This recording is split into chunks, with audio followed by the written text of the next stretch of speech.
Okay, and for our final lesson today, we're going to step away from matrices for a minute and learn about two key functions that MATLAB uses. The first one is the input function. This is a function that we can use to get information from the user. There will be many times where we want a code that can just sit in the background. If we take, for example, our lab assignment problem 5, where we wanted to evaluate projectile motion using equations for x and y and r and theta, we gave values for alpha. We gave values for velocity. But what if those values were to change? There will be many times where we don't want to recreate a brand new code just because alpha and our v changes. No, we want to be able to use whatever information and reuse that code. And we can do that using the input function. So let's see how it looks. So we define a variable, we call it var, is equal to input.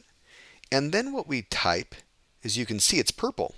And it's surrounded by our single quotes, which means it's text. This is going to prompt the user. This is going to show up in the workspace, but just this part, just the prompt user for input. Let's try it. Now for this, I'm going to open up a script file. And we're going to say v0 is equal to input, enter a velocity. And I like to put a colon here and a space. I think it looks a little bit prettier. And I'm still going to suppress this. Now let's do the same thing for alpha. We can say enter a launch angle. And we can put a little degrees sign here if we want. Whatever you put in this text is just text. So you can type out degrees if you want. You can say something else if you want. It doesn't matter. We can also say enter an array of timestamps to look out for. Yes, that means we can ask the user for an array too. It doesn't just need to be a value. And now we can put the rest of our equation here. We don't need to ask them for gravity. Gravity's never going to change, right? But we can say that x is equal to v0 times t times cosine d of alpha. We can say that y is equal to v0 times t times sine d of alpha minus 0.5 times g times t squared. And remember, we'll need our period here. And you don't need to follow along with all this part, but if you copy over your script from last week, it should work quite well. We can say r is equal to the square root of x squared plus y squared, and that theta is equal to a tan 2d y and x. Now we'll save this. Maybe we'll call it lab 1 problem 5 underscore input, just so we know it's a little bit different from what we did in lab 5. Now we can run it.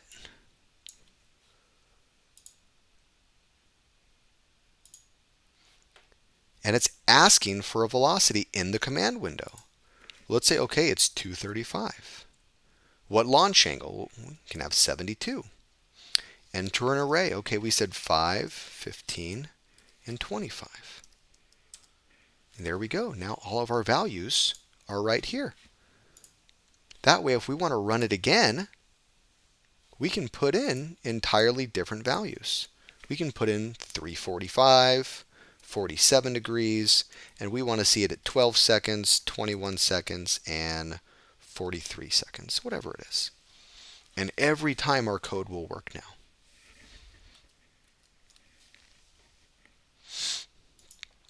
And then finally, the display function. We often use input and display to represent inputs and outputs. where the input function is obviously gathering information so that you can run your algorithm. We often use the display function to send information back to the user. However, the display function can be used for all different sorts of things. All it does is display text, or it displays variables as text. So let's see how that's going to work.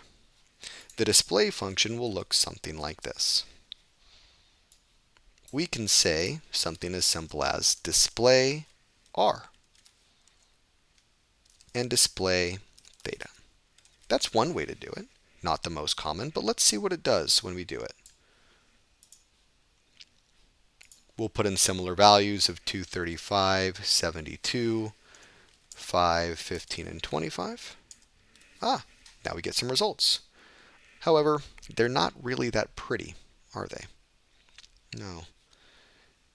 So before we make them pretty, the display function can also display text. So if you remember our single quotes here. So we can say something like results. We can even just add some space. We can add maybe some lines just to make it a little bit pretty. And let's see what happens now. We'll say 235, 72. It's a little better, but maybe not quite what we want.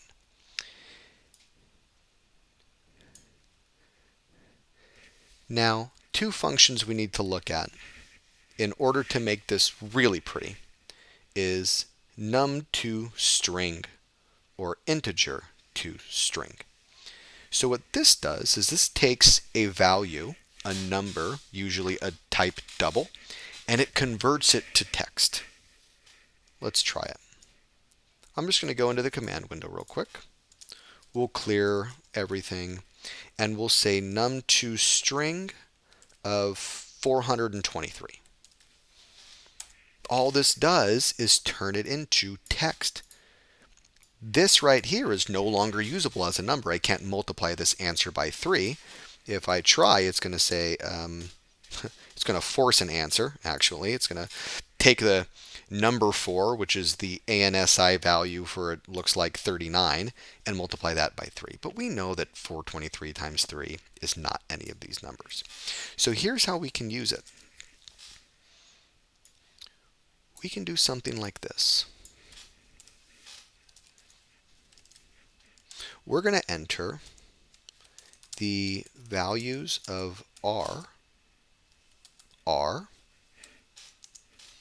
and then we're going to go outside of the text. And we're going to put a comma.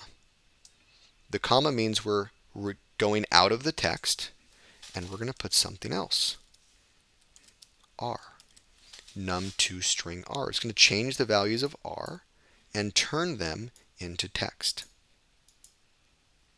Now, here's one more tricky thing. The display function only wants a single input. Because we put a comma here, it's no longer a single input. We have the input over here, and we have the input over here.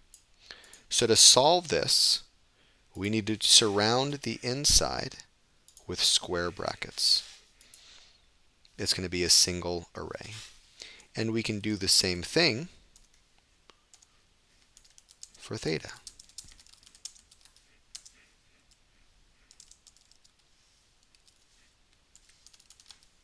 Just like that. Now, this might not look the prettiest when we run it, but you can play with it. So let's try this one more time. We'll say the velocity is 325, a launch angle of 65 degrees, and we want to see it at 13 seconds and 18 seconds. All right, the values for R are 3491 and 4460. And the values of theta are 59 degrees and 56 degrees. Now, there are ways to make this much prettier. We can add the units. We could add degrees on here. We can split them up line by line. But just so we see how the display function works, we could do whatever we want. So we can see results. We could say Add some lines in here. Try to make it pretty. And then just some space. Even the functions that we used before, such as the clear function, we can add in our script. And that will clear the command window to make it really pretty. Let's try one more time. We'll say 325, 65, we'll say 14 and 32. There we go. Now we have results, and just the values show up. So the display function can be very useful when it comes to getting information back to the user, making your code and your output a little bit prettier, and so on.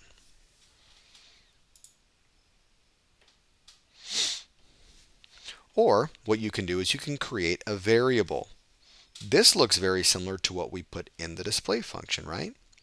Well, we can actually set that array to be equal to a variable we call str, maybe string.